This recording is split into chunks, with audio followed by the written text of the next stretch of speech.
Hello, hello, and welcome back for another episode of Business First Creatives Podcast. I am sitting here with my friend, Dawn Richardson, who is legitimately the hardest person that I've ever had to get on this podcast. But it is okay. She is well worth the wait. She is going to pizzazz you with all of her knowledge of AI today. So if you are not into AI, this is not the opportunity for you to turn this episode off. Believe me when I say, every time Dawn opens her mouth about I am blown away. And y'all know that I try to keep up with all the tech, but I seriously cannot keep up. And that is why I have Dawn in my back pocket. Dawn, welcome to the podcast. Colie, I am so excited to be here finally. I know it's been a long time coming, but the wait is worth it. And Yes. I'm just honored to finally be here. Oh, honey. Okay, let's kick this off with AI. And I want you to actually give a definition because people hear AI and they think of like scary robots taking over the world. I Yes, couldn't say that with a straight face. easy to do. So, yeah, so give us a definition, and then we're going to spend the rest of this episode talking about how AI can make your life easier as an entrepreneur. Yes. Okay. So the definition of AI is the simulation of human intelligence by a machine. So this is intense and more, it's different than like the typical automations that we are familiar with because it's able to evaluate its surroundings, it's able to make decisions, it's able to learn from its mistakes, evolve, and adapt over time. So it's not just a simple if somebody pays an invoice, then send them a receipt.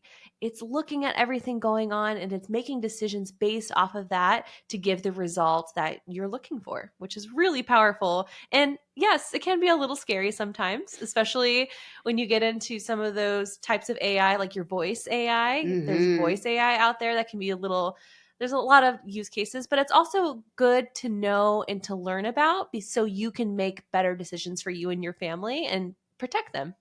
Yes. Dawn, I'm curious. I don't think I've ever heard you talk about this. What is the first piece of AI that you used? The first piece? Ooh, well, Yeah. if I'm being really technical, AI has been around for a really long time. So we have been using AI inside of Instagram when we talk about the algorithm. That's machine learning, which is a type of AI.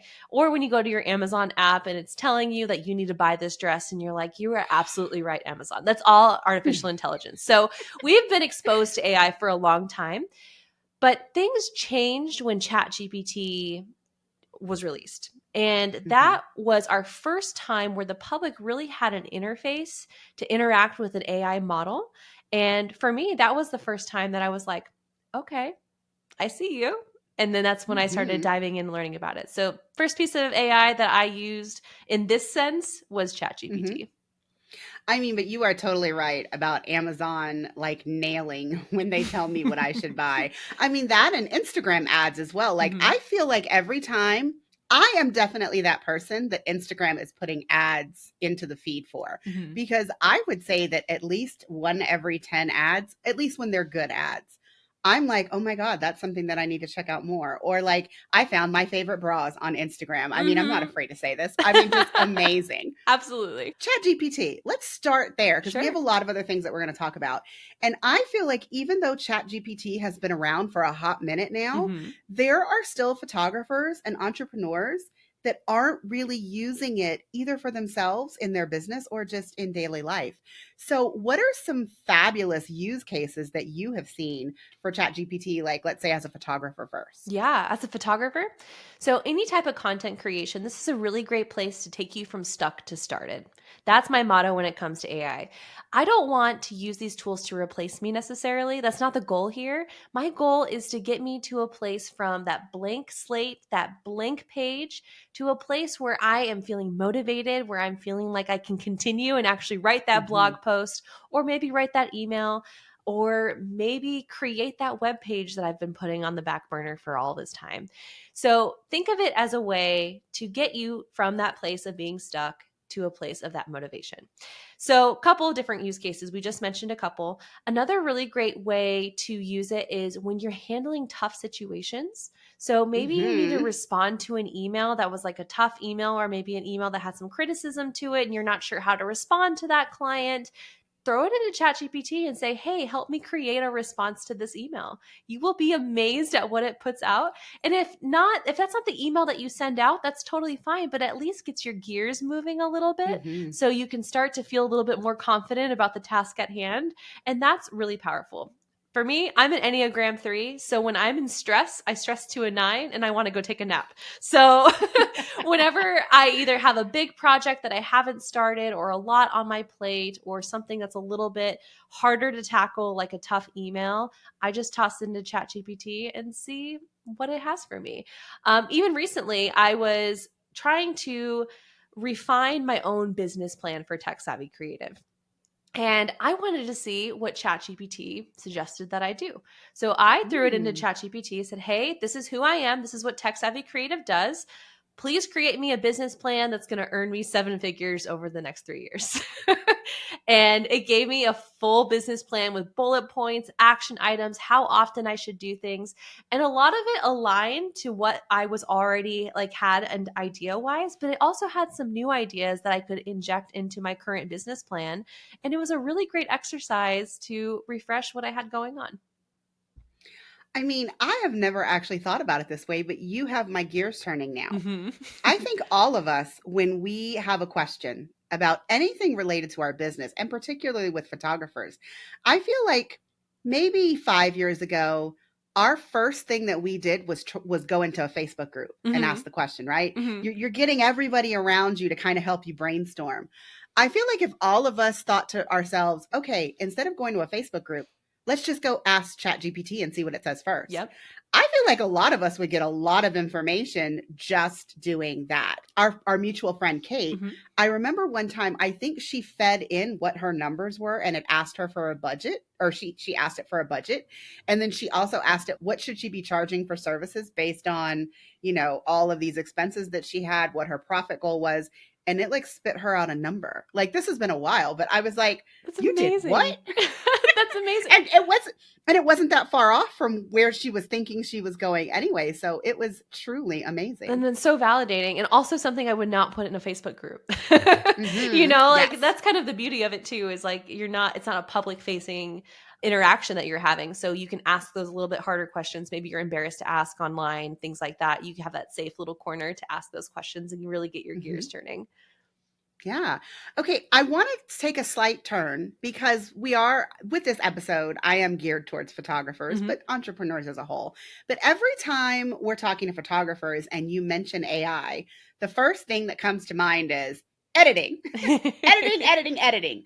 So, Dawn, what are your favorite tools related to AI editing or anything related to delivering those final images in a gallery? Oh, I have quite a few. But I'm going to start off hmm with one because as of today, we're recording this episode, Lightroom has announced generative AI. So, what that means is you can use a brush, you can like brush an object, and it will use AI to fill in that image, that part of the image, which is really crazy and powerful. Before that was only available in Photoshop, but now it is available hmm in Lightroom as of today. So, that's really cool.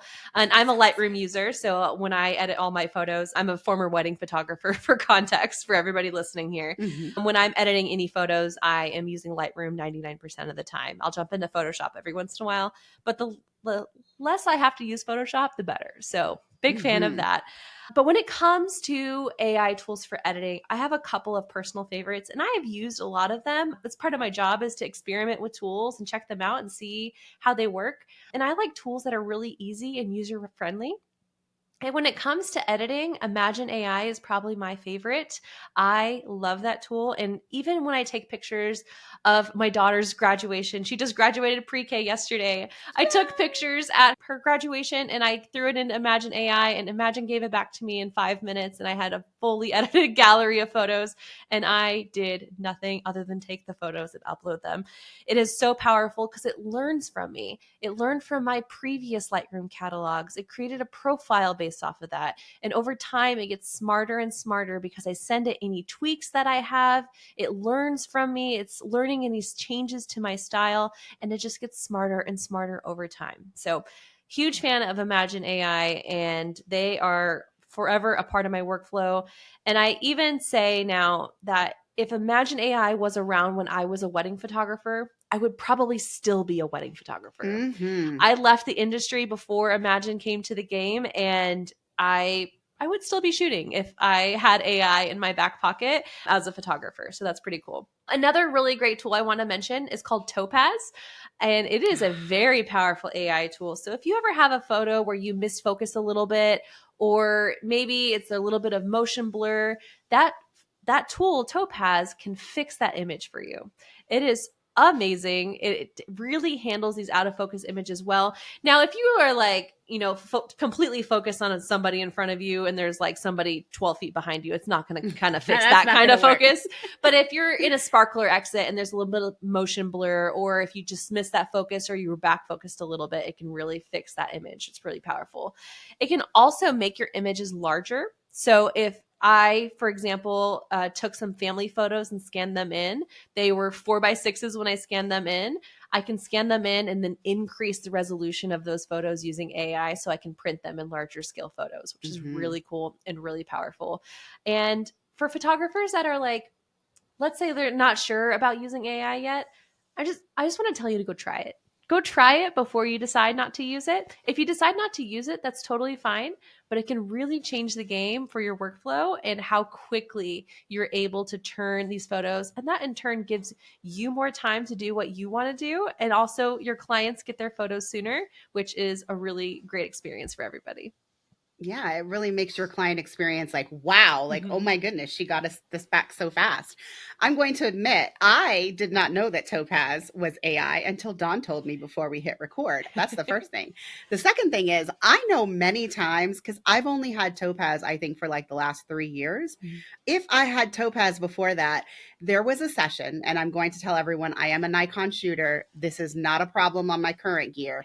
But for any Nikon shooters that shoot with like a 750, for those of us that are constantly changing our ISO, people will know and hate the quality button, because if you accidentally touch the wrong button, you end up changing the quality of your photo and not the ISO that you were Oh, shooting at. no. Yes. So I was at a newborn session one time, and thank goodness I was shooting with two bodies, but I shot almost an entire newborn session in small JPEG. It started as large RAW, and by the time I was done, it was small JPEG because I had accidentally hit the quality button.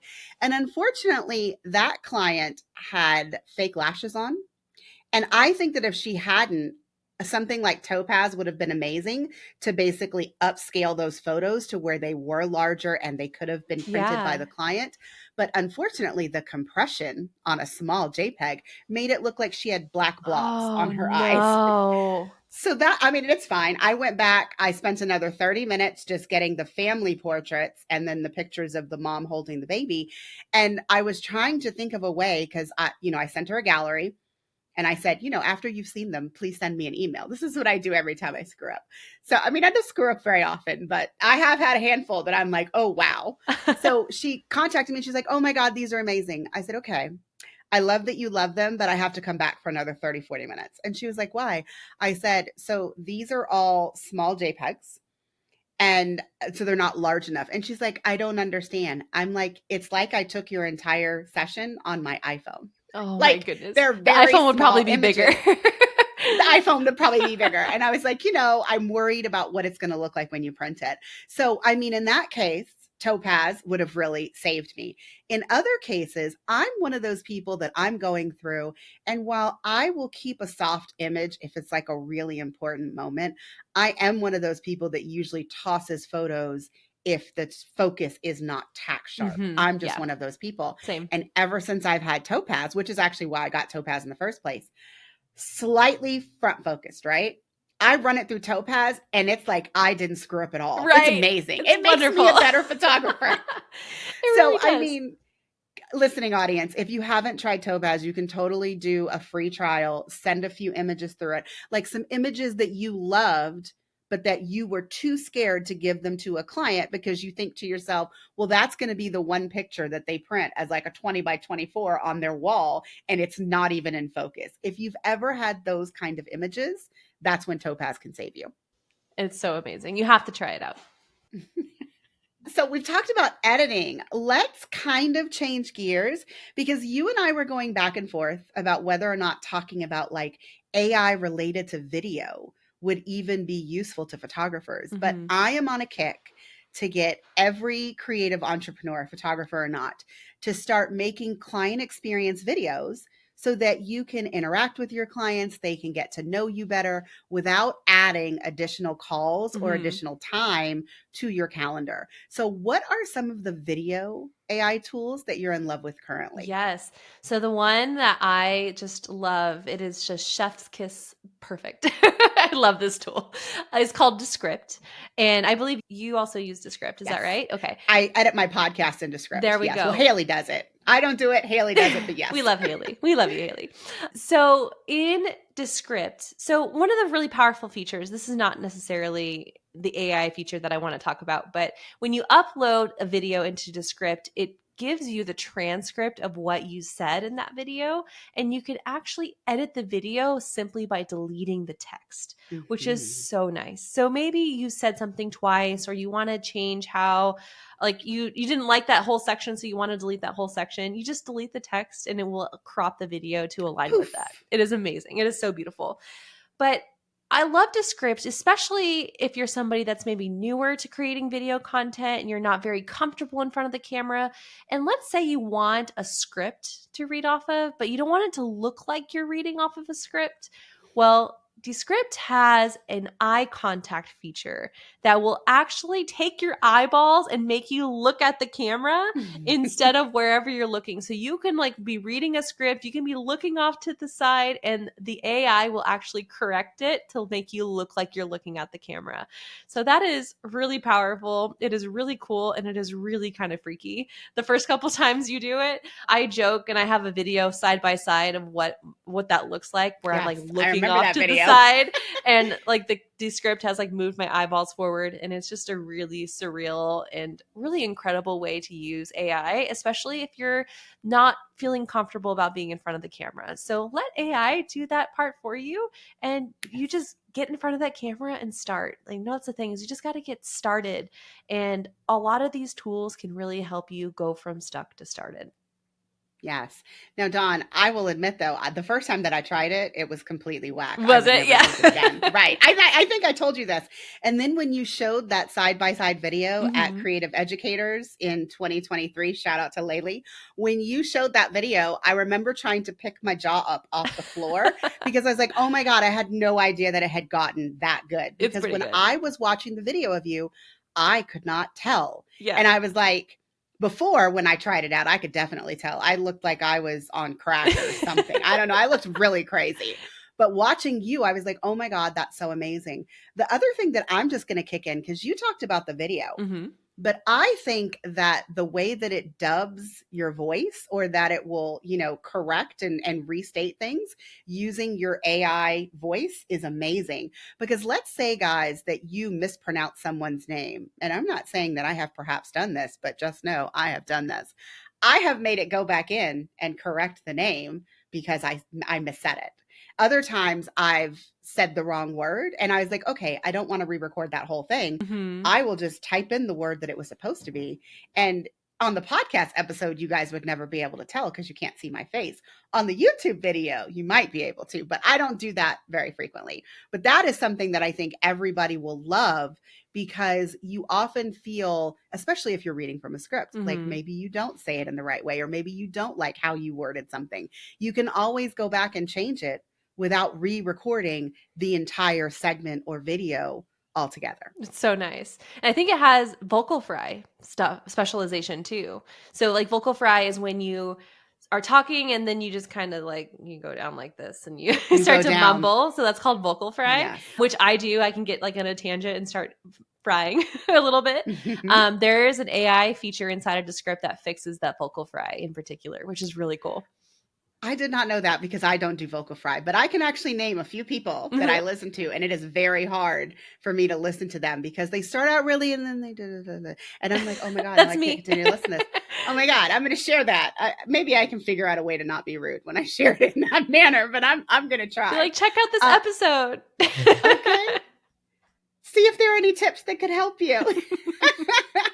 The other thing that it does, we all naturally use ums. We all naturally put filler words Mm-hmm. into, things that we say.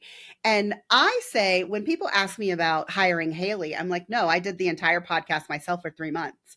And one of the things that helped me do was to say less of my filler words. Mm-hmm. Now, guys, because that's the filler word that I still haven't been able to get rid of, I say that often, but I don't often say, like I just don't naturally say those. But if you do, there is a little feature in Descript where you can click a button and it will remove all of those filler images. It is like magic. That is so cool. It just where you are in your business too. Like, what are you working on? What is the pain point that we're trying to solve? And that's exactly what this AI is about. And we're talking about Mhm. all these different ways to use this tool. And it's just that's where it becomes so powerful, regardless if you're a photographer or you're a creative. Yeah. So we have talked about video and we briefly talked about having ChatGPT help you write some things, but I know that you have this one tool that you are super excited about when it comes to email marketing. Mm-hmm. And guys, just in case you don't know, she mentioned her business, Tech Savvy Creative. She mentioned it, but she's a new role now. Dawn, why don't you tell us what your new role is? Sure. So I am with Flodesk and I am the product education manager and I get to create educational content for the Flodesk platform, which I love and I've been using since 2019. So if Yes. you are somebody that is looking to up your game when it comes to email marketing, check out Flodesk. It is beautiful, simple, and easy to use email marketing for creatives and small business owners. Now that's how you actually deliver the emails. But the AI tool that you're about to tell us about is going to help you write the Yes. actual emails. So Dawn, tell me about it. Yes. So one of my favorite tools, and one of the very few tools that I pay an annual subscription for, is That called. says a lot. Yes, it does, and I will continue to pay it. I love it. I use it all the time. It is called Hoppy Copy, and it is a beautiful AI tool, but it specializes in email marketing. So yes, I work for an email marketing company. I do email marketing, but it's something actually creating the emails is something that I struggle with personally. It is not my bread and butter. It's not the thing that I'm the best at. So Mhm. I like to have these tools help me get started with this. And Hoppy Copy is specialized in email marketing, so it asks me the right questions to get me the right results. And that's where it's really Mhm. so powerful. So in Hoppy Copy, you go in there and it has things like sequences, and it says, what kind of sequence do you want to make? Do you want to make a welcome sequence? Or do you want to make a product introduction, like they just bought your course and you want to welcome them to the course? Or maybe you have a cold lead, or maybe it's an abandoned cart. All of these different sequences are built into Hoppy Copy.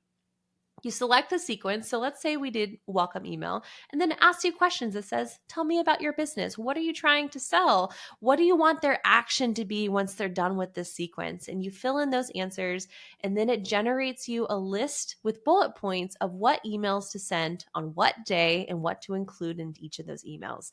Now, for me, I love this because I love the bullet points. I'm like, hey, give me, 5 bullet points and I want to use my own words and magic and I'm going to create the email from there. But that's so much better than looking at a blank slate. And for me, I Mhm. wasn't even sure when to send what email. Do I wait one day? Do I wait 2 days? How long should this email series be? And that tells me all of it inside of Hoppy Copy. So big fan.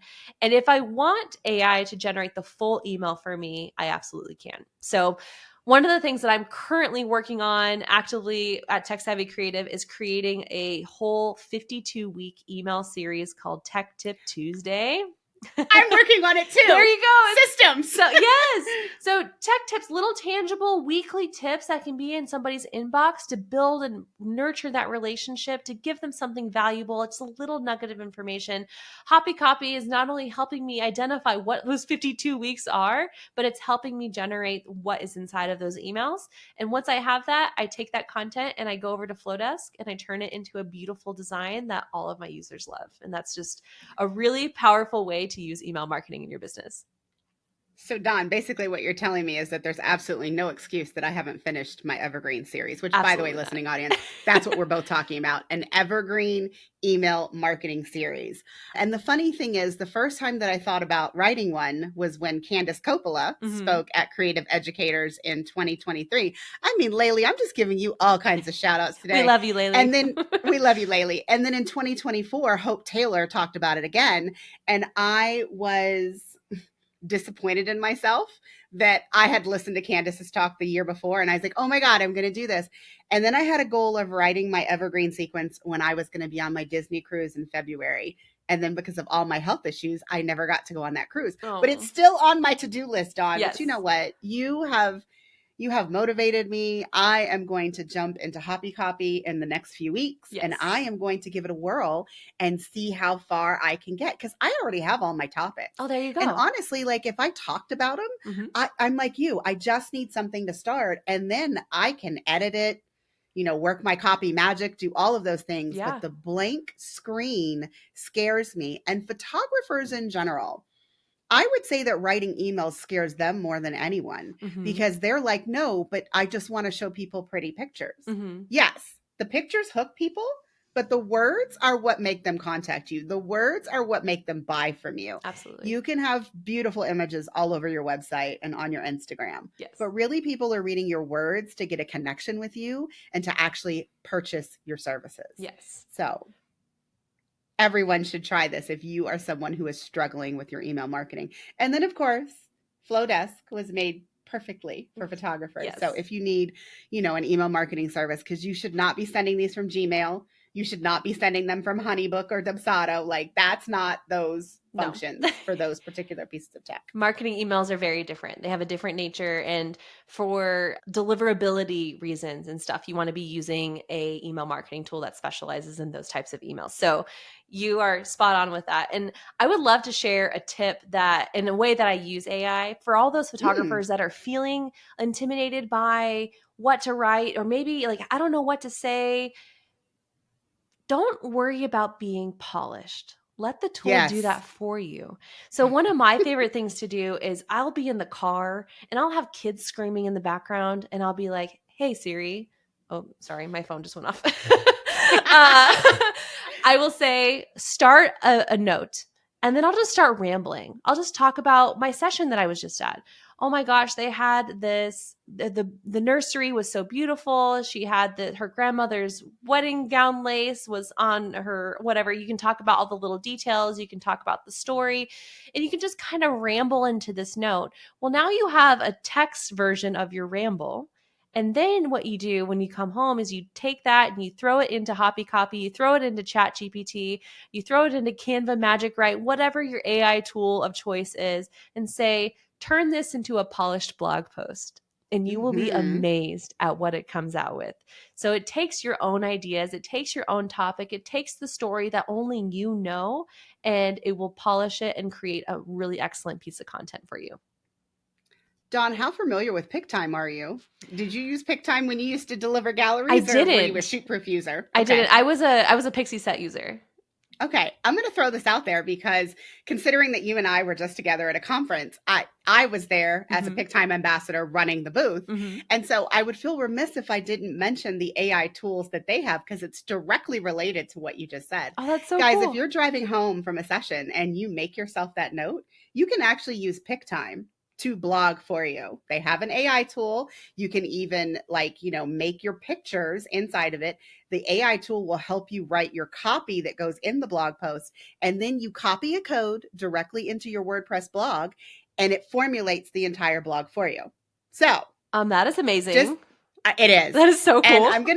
I'm gonna mention the second one because it doesn't, I don't want to say I don't care about it, because I am intrigued by it. I love it, but it doesn't typically help me in what I photograph. But the second set of tools that PickTime has that is AI driven is the filters. And so let's say that you have this gallery and you want to deliver, only the photos of the flowers for the florist. If you go to the AI search and you type in flowers, it will find every picture for you in that gallery with the flowers so that you could deliver those to the florist. The Yes. other thing that it has is AI face finder. Mm-hmm. How many of us have attended a wedding and the bride and groom are giving out a link to the gallery and you're like, oh my god, these photos are beautiful, but I really don't want to search through 600 photos to find me. Mm-hmm. Well, with the face finder, you can just look at everybody's face because AI is going through the gallery and finding everybody's face and making it a clickable button. And if I just click my face, or I click my daughter's face, or I click my husband's face, or I click all three, it will narrow that gallery down to only show me the images of me and my family that I am searching for in this big, huge gallery. That is so. I used that at Laylee's conference for her gallery. I was like, Nice. oh, click on my face, download. It was There so you cool. go. So cool. Okay, Dawn, we've talked about a lot of tools. Are there any that now, because you and I, we talk and things spark to the brain. So is there anything else that's come to mind while we've been chatting that we should mention in terms of AI tools? Something that I want to mention is that AI is constantly changing. So by the time this podcast episode goes live, there's going to be new things that are here. And it's just Mhm. constantly evolving, constantly adapting, constantly changing. Something that I'm really curious to see how it evolves is the newest version of ChatGPT, which is called ChatGPT 4.0. Mhm. 4.0. And I am curious because it has a visual component where you can turn on the camera of your phone, point it at something, and it can respond to it. It can see it. So, for example, if I went to my refrigerator and I said, I don't know what to make for dinner, I could like point it at my refrigerator and it will look what's inside of my fridge. And the AI will be like, in a voice format, which is even weirder, it'll be like, well, you can probably make this tonight. Here's the recipe. And it's like, because you have hamburger meat and this in your in your refrigerator, you can make this. But I was thinking about, as we were talking, what that would look like for a photographer. Maybe you're in a really tough lighting situation, or you go into a wedding venue and it's like an orange barn and you're like, I don't know where to put my strobes. Could AI answer that question for you? So Ooh. those are questions that are popping into my mind. I don't have the answers because I haven't played with it yet, but those are ways that I want to use it to see how powerful it is and how much it's really going to start answering our questions that we have real time on the fly. But think of it having like your own little assistant in your pocket. It's a really powerful tool. I mean, I feel like Dawn just queued herself up very nicely to be a returning guest to tell us the next iteration of all of these AI tools to help us Absolutely. stay on top of it. All right, Dawn. So tell the listening audience where they can find out more information about you and Yes. Tech Savvy Creative. Yes. So you can find me on Instagram at Tech Savvy Creative. You can also find me at techsavvycreative.com. And I do have an AI toolkit for creatives. It's a free resource where we talk about all of these tools plus a ton more. And that is at techsavvycreative.com/AI. All right, guys. And all these notes are going to be in the show notes. Don't you worry. I'm going to have every single tool that we talked about today, plus Dawn's information and her resource that she has just shared. Dawn, thank you so much for coming on the podcast. This was so much fun. And now I'm feeling really motivated. Like, I really do want for you to check in with me in like 2 weeks and see what See I've how your done with email Hoppy series is Copy. going. Yes. Yes. I I'm going to will. check in with you and be like, where are you? Where are you? I'm 3 emails into my 52. So we'll Okay. see if I'm at a better point in a couple weeks there. Okay. I'll check in with you. Thank you for having me, friend. All right, everyone. That's it for this episode. See you next time.